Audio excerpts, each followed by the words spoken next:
अब बाकी एलाइज को देखिए, इस वक्त यूनाइटेड अरब एमिरेट्स जो टूरिज्म के लिए बहुत पॉपुलर था, उनका बिजनेस ठप हो गया। हूतीस की आपने बात की, सऊदी अरेबिया में सीधा सऊदी अरामको पे हिट कर दिया, हमला कर दिया।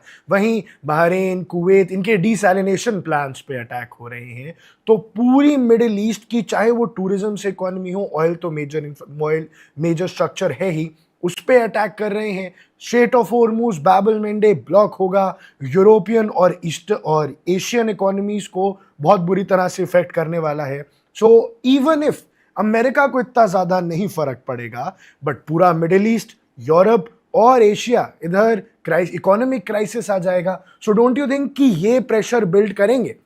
तेजावत सर, आपसे पहले जवाब लेते हैं, फिर वापस साहे सर के पास आएंगे। हाँ, देखिए आकर साहब, बात यह है कि अ, हम चीजों को अगर फौरी तौर पे समझे तब तो बिल्कुल ही एकदम सीधी लगती है कि हाँ, वहाँ लड़ाई हो रही है और ईरान और यूनाइटेड स्टेट के बीच की लड़ाई है। पर अगर इसके अंदर तक जाकर अगर हम सोचे तो बहुत सारी चीजें खुलने लगती हैं।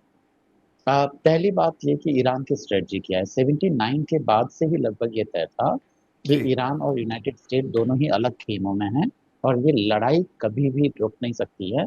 ईरान इसके लिए पिछले 4 डिकेड से तैयारी कर रहा है। तो एक तो ये लड़ाई लगभग तय थी। ईरान की स्ट्रेटजी इसके पीछे ये है, लॉन्ग टर्म स्ट्रेटजी। और जो ईरान के प्रॉक्सीज को ये जो फंडिंग देने का रीजन है, वो भी कहीं ना कहीं जो ईरान की जो प्रेजेंट रिजिम है उसके आइडियोलॉजी में ये पूरी तरीके से निहित है।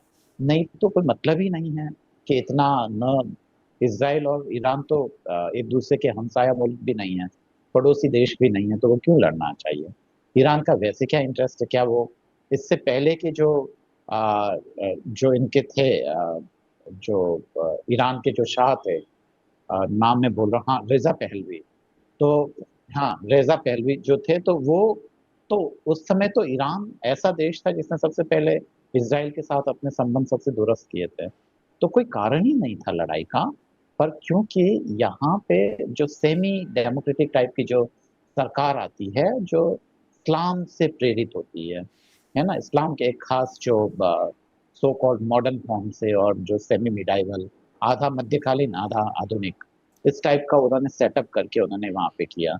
अब क्या हो रहा है कि ये चाहते हैं ये लोग कि पूरे इस रीजन में जहां जहां इस्लाम है, वहां पे वहां की जो शासन सत्ताएं हैं, वहां की जो, उनके लिए ऐसी चीजें पैदा कर ली जाए। जैसे कि अभी आपने बताया कि यूएई में टूरिज्म कम हुआ है, या सऊदी अरेबिया के लिए भी सिक्योरिटी रिलेटेड बहुत सारे चैलेंजेस खड़े हुए हैं। ये पूरा जब रीजन डिस्टर्ब होगा, जब वहाँ के जो इंटरेस्ट ग्रुप और खासकर जो प्रेशर ग्रुप्स हैं वो डिस्टर्ब होंगे, तो वो प्रेजेंट रिजिम के खिलाफ बोलेंगे। और एक खास तरीके से जो एंटी अमेरिकन सोच है वो वहाँ पे हावी होगी। इसके पीछे अगर और ज्यादा एकेडमिक चीजों में जाएं, हालांकि ये चीजें समझना थोड़ा सा कॉम्प्लिकेटेड हो सकता है, तब हम देखेंगे कि ये बेसिकली जो पूरे इस रीजन का जो एक्सप्लॉइटेशन हो रहा है। क्योंकि आप देखिए हर जगह तो यूरो अमेरिकन कंपनीज हैं जो कि वहाँ पे पूरे वहाँ की इकोनॉमी को कंट्रोल कर रही है, या एक तरीके का लूट सारा मचा रही है। और जैसे कि मेरे को पैनलिस्ट साहब ने बिल्कुल ठीक कहा कि बहुत सारी जो वहाँ की यूएस कंपनीज है जो कि हथियारों से जुड़ी हुई है, उनका एक अलग ही इकोनॉमी चलती है, और उसके कारण यूनाइटेड स्टेट बहुत सारा पैसा भी कमाता है, पूरी दुनिया को भी कंट्रोल करता है। तो खासकर उस पर्टिकुलर रीजन का जहाँ इस्लाम फैला हुआ है, वहां पे जो एक्सप्लॉइटेशन हो रहा है उसके प्रोटेस्ट में एक खास तरीके की आवाज आने की उम्मीद है। और जहां तक अमेरिका की सक्सेस का सवाल है कि वो बहुत ही ठीक कर रहा है, या हम उसकी जो इतनी बड़ी इकोनॉमी के साइज को देखकर हम डर जाए, तो इतना भी कोई खास कारण नहीं। भारत से तो 20 गुना उस इकोनॉमिक साइज है। तो इसलिए नहीं कि अगर आप वहां पे गजा में 70,000 लोगों को मारने के बाद भी आप अगर उनकी वॉइस ऑफ प्रोटेस्ट को नहीं दबा पा रहे हैं, तो जाहिर है कि ईरान भी दबने वाला नहीं है, चाहे वो खत्म हो जाएंगे, जी। मतलब जो पूरी तरीके से। और यह भी सच है कि जब कोई भी प्रोटेस्ट होता है तो वो शुरुआत में एक रिलीजन का रूप धारण करके आता है। जैसे कि अगर हम बहुत सारे बड़े बड़े आंदोलनों को देखें तो हमारे यहाँ पे भी हुए हैं, चाहे वो सन्यासियों का विद्रोह हुआ है, या 1857 की क्रांति में भी रिलीजियस एलिमेंट थे, है ना, सबसे पहले सुअर की चर्बी और गाय की चर्बी से। तो ये एक फॉर्म लेते हैं, पर उसके बाद में वो चीजें रिलीजियस नहीं रह जाती है, उसके बाद में वो सीधी-सीधी टकराहट आती है, क्योंकि लोगों को इंस्पिरेशन के लिए या लोगों को कन्विंस करने के लिए रिलीजन से बेहतर कोई हथियार नहीं हो सकता। चाहे वो ईरान की ही बात नहीं है, हर एक कंट्री में ऐसा होता है कि जब लोगों को मोबिलाइज़ करना हो, और जो मिडाइवल स्टाइल का जो जहाँ-जहाँ माइंडसेट होता है जिन-जिन देशों में ठीक तरीके से मॉडर्नाइज़ेशन नहीं होता है, तो वहाँ रिलीजन काफ़ी बड़ी भूमिका निभाता है। और यही हम देखेंगे, तो ये लंबी लड़ाई है, और जो अमेरिका भी ये सोचता है कि सब कुछ उसके कंट्रोल में है, वो चीज़ें कब हाथ से छूट जाएगी इसका कोई अंदाज़ नहीं लगा सकता है, क्योंकि सेकंड वर्ल्ड वॉर से पहले यूनाइटेड किंगडम को भी ऐसा ही, मतलब वो कहना चाहिए कि अहंकार था, पर वो भी खत्म हो गया। तो ये तमाम चीज़ें हैं जो हमें, मुझे लगता है कि हमें समझने की ज़रूरत है। आखिर साहब। जी। साय सर, आप अग्री करते हैं या कुछ डिफरेंस ऑफ ओपिनियन रखते हैं? मेजरली अग्री करता हूँ। आइडियोलॉजी चेंज नहीं कर पाएंगे आप, रजीम चेंज कर सकते हैं, लेकिन जो आइडियोलॉजी है, दूसरी रजीम आएगी, दूसरे लोग आएंगे, आइडियोलॉजी वही है। बारबैरिक, कंदराओं में रहने वाली, लोगों को, वुमेन को ऑब्जेक्टिफाई करना, उनको रिस्ट्रिक्ट करना, उनके कुछ बड़े मेजर इश्यूज हैं इस पूरी थिंक टैंक के, जो ग्लोबल डोमिनेशन चाहता है, और ऑलमोस्ट हाफ ऑफ यूरोप को ऑलरेडी डोमिनेट कर लिया। तो इसलिए दूसरा, I totally agree with Arvind कि जब तक इंसान है लड़ाइयाँ होती रहेंगी, बट क्या हम बिना लड़े ब्लीडिंग पीस पे चलते रहे? I don't agree. लड़ाइयों की जरूरत होती है, सिर्फ इसलिए नहीं कि वॉर मशीन या इकोनॉमिक्स चल रही है उससे, क्योंकि end of the day human beings में आइडियोलॉजी का एक रोल होता है, सेल्फ रिस्पेक्ट का एक रोल होता है। आप, आपकी जो थिंक टैंक है, मार्क्स कह के चले गए कि religion is the opium of masses. सही बात है कि हम उस तरह से प्रोग्राम्ड हैं कि अगर कोई आके हमारे रनिंग सिस्टम को, हमारे रिलीजियस फेथ को चैलेंज करेगा। एक होता है सनातन, जिसके हम हैं, if I can be bold enough, the way we are born we live, we don't guide people through. ये जो बात के कर्म कांड है उसको अगर हटा दें, तो ओरिजिनली आप, you are born a Hindu and you stay like a Hindu and you have no problem with others. कहीं कोई जिक्र नहीं है दूसरों का। लेकिन बाकी अब्राहमिकल ऑफशूट वाले तीनों रिलीजन्स में घुट घुट के यही बताया जाता है कि ओनली यू शुड प्रिवेल। तो एक है प्रिवेल बाय मल्टीप्लिकेशन, एक है प्रिवेल बाय कन्वर्जन, और एक है दोनों का ब्लेंड, मल्टीप्लाई भी करो, कन्वर्ट भी करो, और नहीं तो मार दो। तो इस तरह की थिंक टैंक को क्रश करते रहना समय समय पे, शायद अमेरिकन लोगों ने लगातार कोशिश की है, लेकिन अनफॉर्चुनेटली फैक्ट ये है कि ओपन बॉर्डर और इमिग्रेशन लॉज की वजह से पूरा आधी दुनिया आकर्ष ऑलरेडी कॉम्प्रोमाइज्ड है एक मेजर आइडियोलॉजी के की वजह से। अच्छे अच्छे देश जो अपने को बहुत फॉरवर्ड, बहुत ही लिबरल कहते थे, वहां पे इस किस्म की बारबेरिक अपराइजिंग हुई हुई है कि वो देश, वहां की लीडरशिप डरने लगी है अपने लोगों से। और इसी वजह से आप देख रहे हैं कि नाटो या ईयू, जिनकी एनर्जी क्राइसिस उतनी ही गहरी है जितनी किसी और कंट्री की है, क्योंकि हार्मोज और कैस्पियन सी कॉम्प्रोमाइज हो रहे हैं, but they are not taking part, उसमें वो उतर नहीं रहे हैं युद्ध में। क्या कंपल्शन है उन कंट्रीज की? क्या उनका अपना तेल नहीं रुका पड़ा है? क्या वहां महंगाई नहीं बढ़ रही है? क्या वहां पे, तो you have to, somebody has to think about it, कि सिर्फ ट्रंप को डिस्काउंट कर दीजिए थोड़ी देर के लिए, बट आपका एनर्जी क्राइसिस तो हो रहा है। आपको तो ये देखना पड़ेगा कि 20% यहाँ से, 15% वहां से, 35% एनर्जी अगर नहीं आ रही है, और विंड मिल आप लगा नहीं पा रहे हो, ऑल्टरनेट सोर्सेज ऑफ एनर्जी है नहीं आपके पास, why are you not stopping the IRGC kind of a rogue body from stopping your energy supply? क्या कंपल्शन है इन देशों का? फ्रांस हो, इंग्लैंड हो, ऑस्ट्रेलिया हो, नॉर्वे हो, आप इन सब का, स्पेन, ये सब मेजरली इमिग्रेशन मिसमैनेजमेंट की वजह से कॉम्प्रोमाइज्ड नेशंस हैं। This is what Trump is repeatedly saying, this is what America knows, but वो खुद भी कॉम्प्रोमाइज्ड है। The way the governor of New York talks, the way the mayor of London talks, the way the ICC speaks, वो कबीर खान और whatever that crap, जिसने Netanyahu के खिलाफ warrant जारी किया हुआ था और खुद ही सेक्सुअल मिसकंडक्ट में अभी सस्पेंडेड है। मैं मदनानी की बात, न्यूयॉर्क मेयर, नॉट गवर्नर। तो we are looking at a very disturbing global order, जहां ईच कंट्री, हर बड़ा कंट्री कहीं ना कहीं लिबरल इमिग्रेशन लॉज और रेडिकल लेफ्ट थिंकिंग से अपनी स्वायत्तता, अपनी स्वतंत्र सोच और अपने रिलीजन को फॉलो करने की स्वतंत्रता कॉम्प्रोमाइज करके बैठा है। इस टाइड को, इस सुनामी को कैसे रिवर्स करना है, या तो वो इंडिया से सीखें। इंडिया में इस तरह के रेडिकल लेफ्ट वाले लोग कम हैं, क्योंकि यहाँ पे काफी बैलेंस करके, बिकॉज उनका रेसिस्टेंस कम है, सनातनीज रेसिस्ट नहीं करते, रिवोल्ट नहीं करते। Some the world has to learn वसुधैव कुटुंबकम का, या पीसफुल को एग्जिस्टेंस के जो कंसेप्ट इंडिया ने या अर्लियर बृहद इंडिया, बृहद भारत का जो कंसेप्ट था, उसे सीखने की जरूरत है।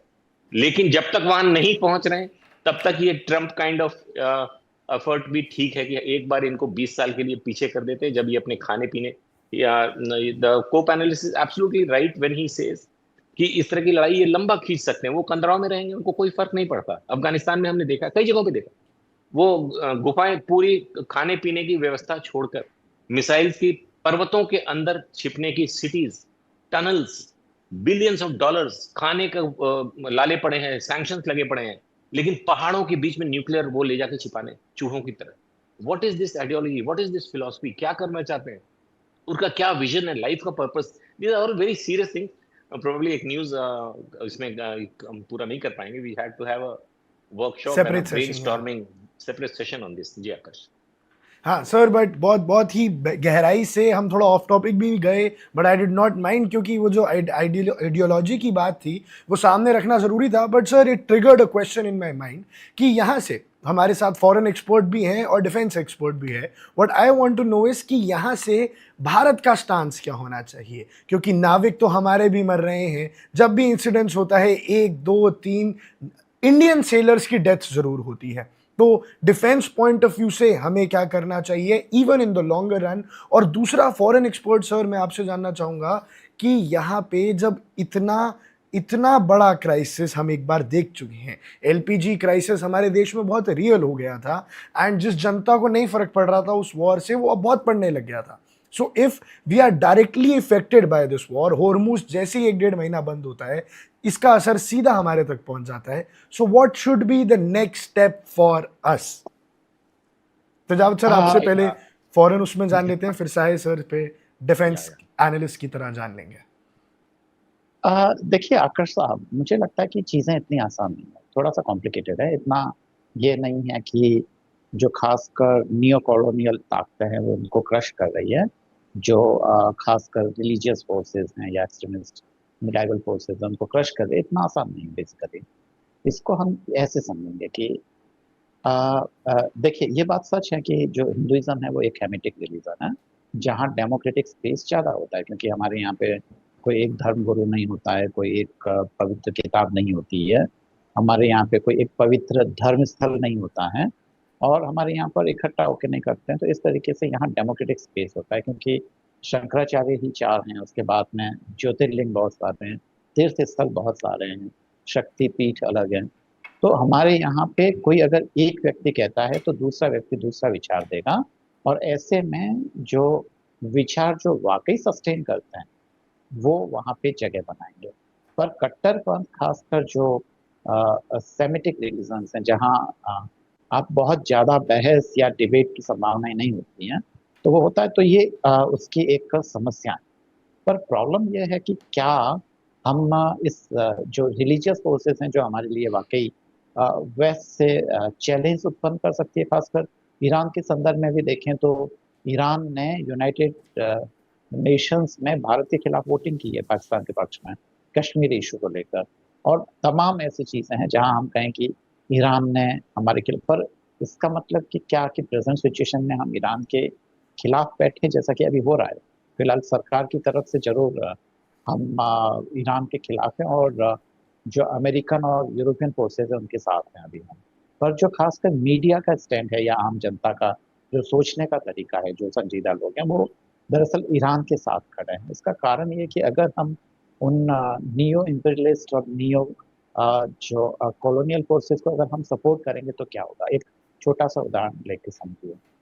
यूनाइटेड स्टेट ने हमारी जो प्रोग्रेस है उसको काफ़ी लंबे समय तक रोका है, जिसको हम इनडायरेक्ट इफेक्ट कहते हैं। सीधी सीधी हमसे लड़ाई नहीं है यूनाइटेड स्टेट और भारत के, कोई कॉन्फ्लिक्ट्स नहीं है। इवन कि मुझे पता है जब हेनरी किसिंजर साहब जब मेरे शहर आए थे और जगत महतो साहब को मिलने आए थे, तब भी वो एक बहुत ही सिंपल तरीके से घर पे आए थे। हेनरी किसिंजर तो पूरा ही अमेरिका और भारत को साथ में लाने के लिए वो बहुत बड़े थे, और 20 साल तक हम लोगों ने एक दूसरे के साथ आने की कोशिश भी की, पर इससे भारत को नुकसान ज्यादा हुआ है, फायदा कम हुआ है। इसको ऐसे समझिए, इराक डिस्टर्ब हुआ, भारत की एनर्जी सिक्योरिटी वहाँ स्टेक पे आ गई। अभी ईरान डिस्टर्ब हो रहा है, भारत की एनर्जी सिक्योरिटी डिस्टर्ब हो रही है। और जो आईएमईसी प्रोजेक्ट की जो लोग बात कर रहे हैं वो बहुत दूर की बात है। यूरोपियन यूनियन और भारत के बीच में या यूनाइटेड स्टेट और भारत के बीच में जो सहयोग की बात करें तो वो बहुत दूर की कौड़ी लग रही है, क्योंकि जिस तरीके से यूनाइटेड स्टेट और बाकी फोर्सेस भारत से टेक्नोलॉजिकल लेवल पर भी वो, ना तो वहाँ से कोई एक्सचेंज का उनका कोई मूड है, ना तकनीकी हस्तांतरण का कभी उनका मूड होता है। तो ऐसे फोर्सेस जिन्होंने हमें नुकसान ही नुकसान पहुंचाया, क्या हम उनके साथ रहें या हम हमारे हितों को देखकर, क्योंकि इससे हमारा जीडीपी भी प्रभावित हुआ है, इससे हमारा बहुत सारे इंटरेस्ट प्रभावित हुए हैं, तो या तो उन फोर्सेस के साथ जाए या हम इस चीज का इंतजार करें कि उनके खिलाफ लड़ने वाली फोर्सेस, हम उनको देखें कि वो किस करवट बैठती है और उसके बाद में हम अपना स्टैंड तय करें। तो मुझे लगता है कि जल्दबाजी करने का तो कोई खास फायदा है नहीं, और इन फोर्सेस ने भारत के इंटरेस्ट को हमेशा से नुकसान पहुंचाया। तो भारत जब तक खुद अंदर से मजबूत नहीं होगा तब तक मुझे नहीं लगता है कि भारत इन सब चीजों का मुकाबला कर पाएगा। आकर्षण जी। ठीक है सर, हमें थोड़ा इंडिया को सिट बैक करके कामली अपनी स्ट्रैटेजी को आगे बनाना चाहिए। ये आपका एनालिसिस का हम थोड़ा सा ड्रॉबैक निकाल सकते हैं। साय सर, आपके लास्ट कमेंट्स लेंगे इस पे, and then that will be the last comments for the show. Ashish sir, I think Ashish ji चले गए, तो बहुत बहुत धन्यवाद। शायद फ्रीज हो गए, उनका नेटवर्क में कोई इशू आ रहा है। चलिए कोई बात नहीं Tejawat sir, it was a great interaction. आपने बहुत बारीकी से समझाया कि इंडिया का क्या स्टैंड होना चाहिए, वॉर की करंट सिचुएशन क्या है और आगे हम इस जंग को कैसे देखते हैं। बहुत बहुत धन्यवाद आपका। आप ऐसे ही हमारे साथ जुड़ते रहिएगा, अपना वक्त हमें देते रहिएगा। बहुत बहुत धन्यवाद दर्शकों। आप देख रहे हैं तर्कश, आप देख रहे हैं one India. Subscribe to One India and never miss an update. Download the One India app now.